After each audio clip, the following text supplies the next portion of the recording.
And on the count of five, 4, 3, 2, 1, and they are off. Hey, welcome back to A Faster Me. This is the Tour De Foothills 2023 edition. So Ellen and I, we're doing the classic century, but we rode from the house. So it was about 9, maybe a little bit more than 9 miles to get to the ride. So by the end of it, we're going to have 120 miles for the day. Beautiful day, beautiful weather, decent turnout. I think it's not as big as it used to be a few years back, but still was a good turnout. And something that we didn't really realize is that they have 2 versions of the ride now. So they have 2 versions of the century, a classic century and then an extended century. Now, we've done this ride like 5 or 6 times already. So doing the classic century is what we thought the regular full ride was. So, and that's usually about 105 miles and about 5,500 feet of climbing. So that's the route we chose.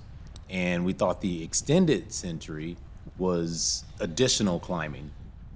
It turns out that the extended century was more of the classic, normal century. And the one that we did ends up cutting out some of the climbs. So we end up having like 1,000 feet less, only about 4,500 feet of climbing in this ride. And it was only 100 miles instead of the normal 105. So anyway, we got the police escort and the roads completely blocked off for this first little portion until we turn right on baseline. And, we're just kind of chilling here with somewhat of the front group, but it gets stretched out pretty early. And pretty much all the faster people are like way up front right now. And, we're kind of just chilling here at the beginning. And I get a little, I wouldn't say like truly boxed in, but I get a little boxed in the second. And, wanting a nice little slow start.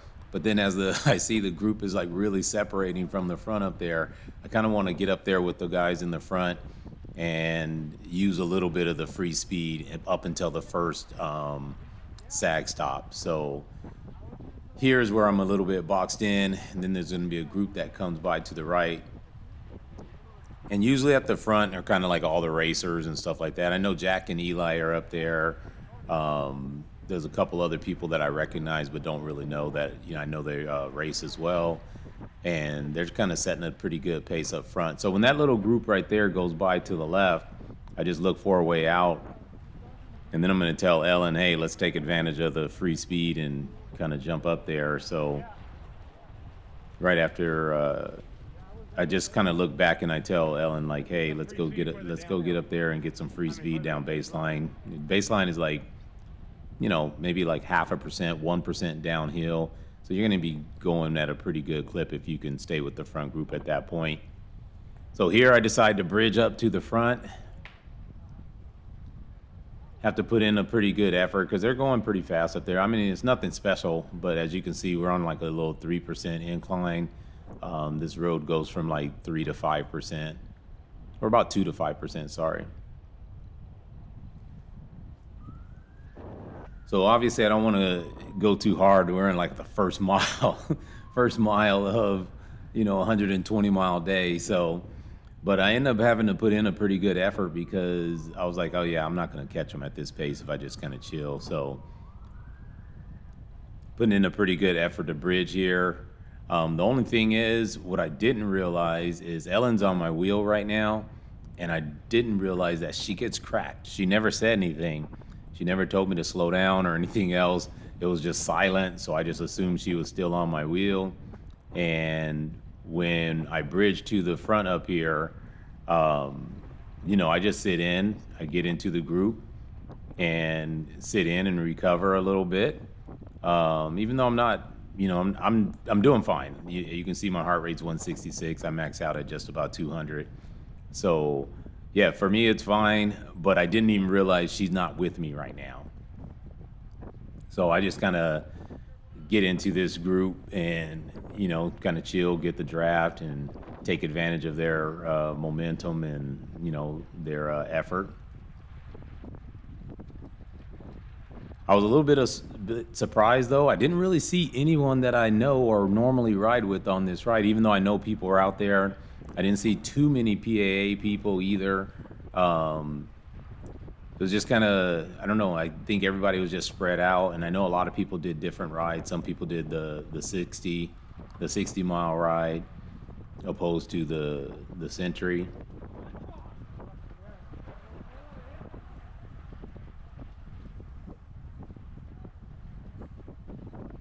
But yeah, other than that, definitely was a great day to ride. It started off a little bit cold, like maybe in the 50s, which wasn't too bad. You can see people have arm warmers on and stuff like that. But it was beautiful, no wind. Just everything was pretty good, like a great day of riding.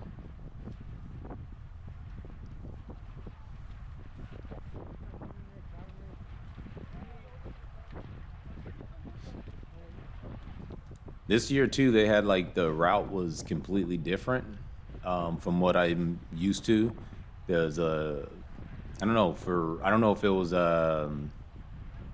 strategically done or not, but a lot of the roads were different roads. We took a different choice of roads than we have in years past, and I'm not sure if it added anything to it, or if it took anything away from the route either. I know there's a little part where kind of didn't make sense to me. There was like a lot more stop signs or something once we hit coming back from Pasadena. But other than that, it was just a different route, but probably very similar as far as the experience to the previous routes that I've done here.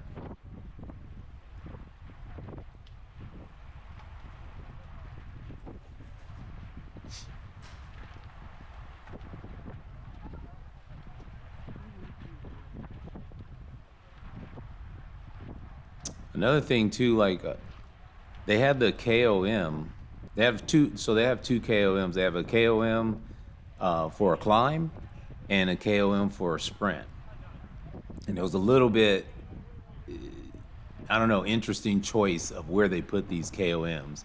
So one of the KOMs was on Hammer Alley, which is up Valley Center. If you ever do Montrose, it's up Valley Center, nickname Hammer Alley. That was the KOM for the climb. And it just didn't seem like a good KOM. I mean, it's not that much of a climb. It's really a high speed, 4%, 2 to 4% average on grade. And it's only, like a 2-minute effort. I'm sure the fastest people can probably do it in a minute and a half or something. But it's not enough of a climb to be a climbing KOM for me. And then at the end, right before one of the last SAG stops, was the speed KOM, which typically is like a sprint. And they had it half a mile, about half a mile, and it was uphill like on a similar grade, like a 4% grade. So I don't know, just you would think with all the climbing we do, they could have had a different KOM. I mean, you could even done, I don't know, you could have even done something. Oh, I'm sorry. It could have been like up Euclid. The KOM could have been up Euclid or anywhere else for somewhere that had like actual climbing. To me, would have been better. I think a really good KOM would have been the Villa Verde climb at the end. It's about an 8% average, and that's more of a climbing KOM for me. You got to have a little bit of grade to it. And then the sprint, obviously, that you can put that anywhere. But if you're going to have a slightly uphill sprint, you definitely should have the climbing KOM a lot steeper than the speed KOM.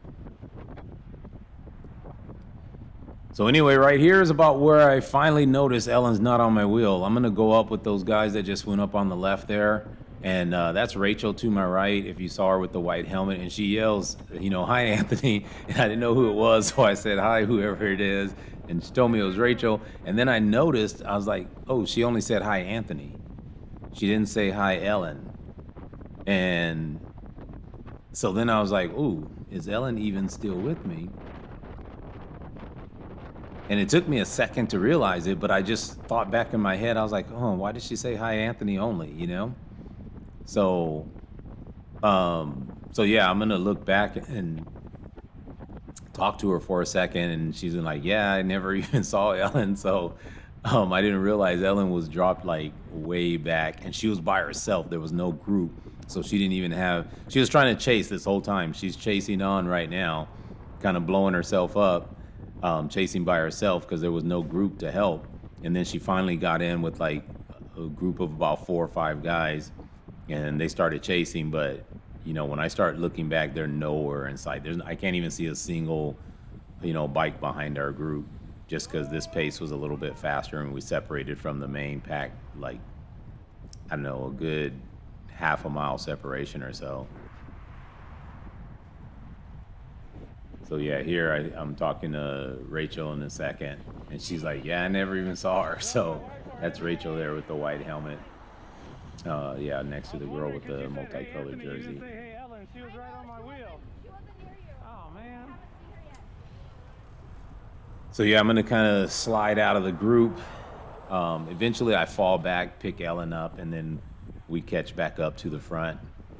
And we just ride with the first group to the first sag stop, basically. It's about 18 to 20 miles to the first sag stop. And then after that, because not everyone stopped at the same time, and the group really didn't stop. We did, because we had decided before the ride we're going to just stop at every sag, just keep it short, 3 minutes or so, just get a couple bites to eat, fill up the water bottles, and keep going. So in a second here, I just fall out of this group, go back and get Ellen, and then we catch back up to the front. But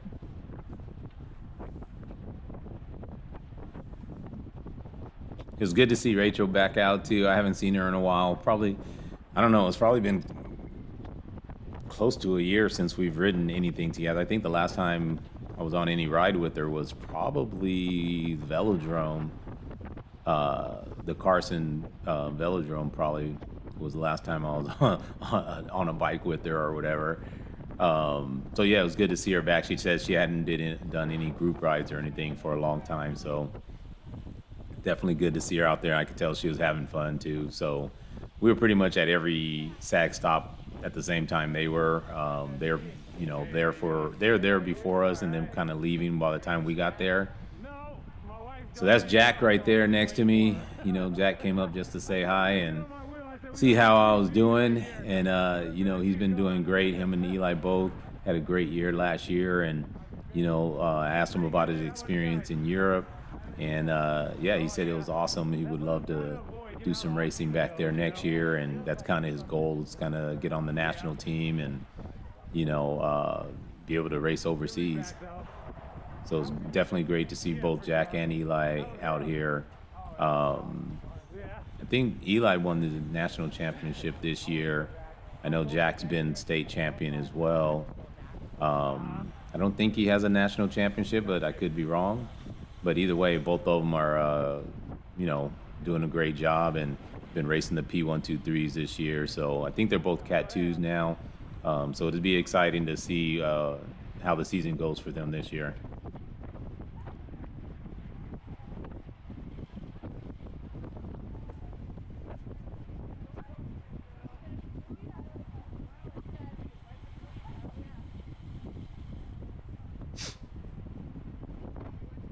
All right, I'm going to fall back here and pick up Ellen.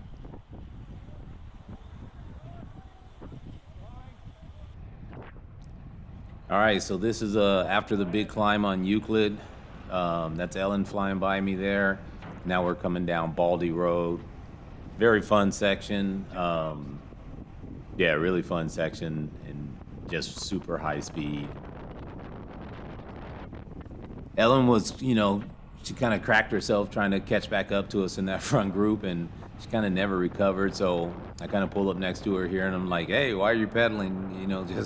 Just tuck in and save your legs, We have a couple miles of downhill right here, so it's easy to just tuck and save your leg and keep that energy, save that energy for some of the harder efforts.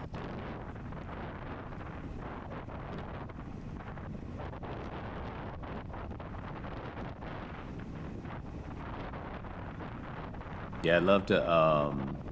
I love this section. Ellen and I, we do it pretty often, and I think I've gotten up to about 55 miles per hour um, on this section in the past. Today I'm going to hit just over 50, just under 51 miles per hour.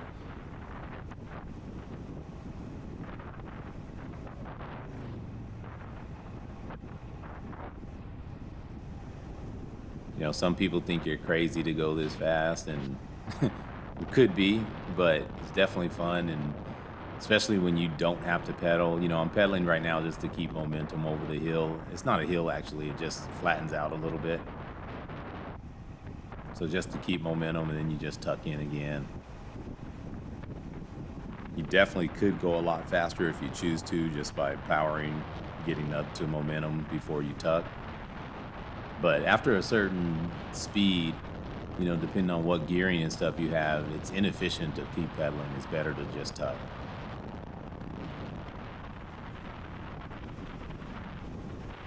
I think I'm going to hit 51 or 50, just under 51 today.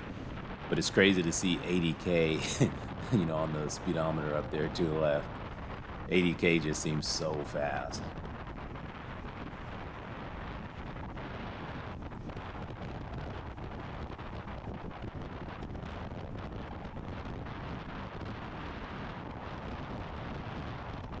There it is there, 81K.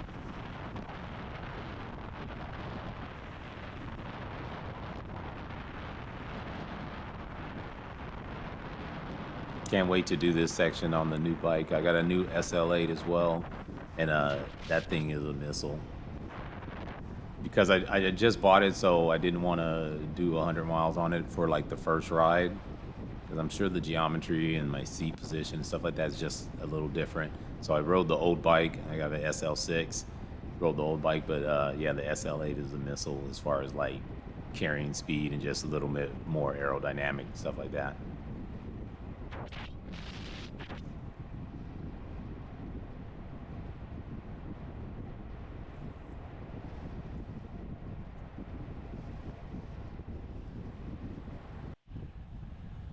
All right, so here's the next segment that I recorded. This is the Winston climb. Those of us that do Montrose know the Winston climb really well. I actually wanted to PR this today, and I think I had a good start. I had some good momentum, but at the top of the hill here, they've been doing a lot of construction, and they built a new home, and I think there's an estate sale going on. So there's going to be a lot of cars up there that just bottlenecked us into to where we had to slow down. I ended up being 5 seconds off my PR, which I think I would have had pretty easily. I never do this with the group. I'm always solo, and just having a couple carrots out there gives you that extra adrenaline. So as you can see how much we had to slow down here, and I'm only 5 seconds off my PR. So I think I would have actually PR'd it fairly easy.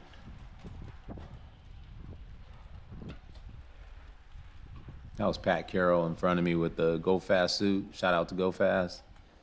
And then I just stopped here and wait for Ellen. She didn't, she was a little bit further back, so I just stopped here and wait for her at the top of the hill. Now we just finished the Villa Verde climb, and this is going to be coming down San Dimas, just on the west side of Benelli Park. That was pretty much the last climb. The Villa Verde climb's the last climb of the ride. And then pretty much after that, it's all back down to upland after this. The only problem is all day I've been having, since about mile 50, I had a puncture and my bike was spitting sealant out. And I had stopped at InCycle in Pasadena at one of our SAGs, had it checked. I only lost like 7 PSI or something. So even though it was spitting out a lot of sealant, it didn't lose that much air. They thought it was fine. And between there and the next stop at just before Villa Verde, I went down to 20 PSI, spit out all kinds of sealant, ended up plugging it, and thought it was good, it was riding fine, but definitely probably shouldn't have went so fast down this hill. But yeah, it went flat on me right at the bottom of this right here, probably at, close to 40 miles per hour or whatever. my rear tire went flat, and I could feel the bike like kind of squirm around a little bit. And I ended up, right after this downhill, I ended up having to, well, I just got I was frustrated. I just kind of got tired of the tire issue because it's been going on for the last like 50, 60 miles or whatever. Because I'm at 100 miles right now because we started from the house. So, it was just frustrating dealing with the sealant and the constant leaking. So I ended up just putting a tube in it on the side of the road right here, just right after I finished this downhill. But yeah, it was definitely a blessing not to have it go flat on me, like a blowout or whatever coming this fast downhill, because yeah, I wouldn't be able to make this video today for sure. But yeah, just a little frustrating. I'm a little new to tubeless. I've had it on the mountain bike and on my TT bikes, but I never did it on really the road bike. So this last month I've had it on the road bike. It's been pretty good. Obviously you get a puncture, and I haven't had to like stop to change the flat necessarily, but when it goes bad, it kind of goes bad too. So I noticed already, I've been right now that I had the flat, so I was just trying to get the bike stopped and pull over. But anyway, that's pretty much it. This is the finish right here. You look to the right, that's the whole little party area, food, beer garden, all that kind of stuff, and just coming through the finish line. So yep, thanks for watching, and Tour De Foothills 2023, and it's in the books, done and dusted.